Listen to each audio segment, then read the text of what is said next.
questions. Brad, David's planning on putting his home on the market in the beginning of 2023, and he's wondering what are the most common things that cause the buyer to back out after a home inspection. So I know there's a lot of them. Yeah.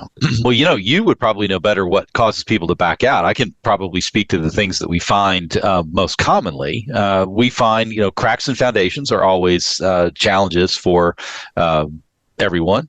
We find electrical issues, whether it's an older panel like a Federal Pacific or Stablock panel that is, it's kind of gotten to the end of its useful life. Those can be very problematic. Certainly, there's questions about roofs, flashings, gutters, anything that might allow water to come into the house.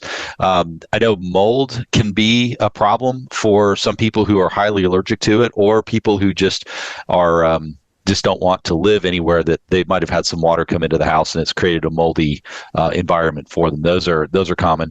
And then probably the less common things are people, come into the inspection, they think that the house is perfect, and then they run into situations where smaller things, we hear things that, to us seems, a little bit, nonsensical, but, people will run away because we found that there was a leak under a dishwasher, that was leaking into the basement. And, our belief is that anything can be fixed. It's just a matter of, who's on the hook, who's paying those repair costs. So, yeah, I think the obvious ones are anytime water's coming to the house, those are always the biggest issues you deal with. And then some things just their components are reaching the end of their useful life. Yeah, you did really well on this. I put together kind of a list of problem fails that we've had in the past number of months. So roofing, drainage issues, that's always a big one.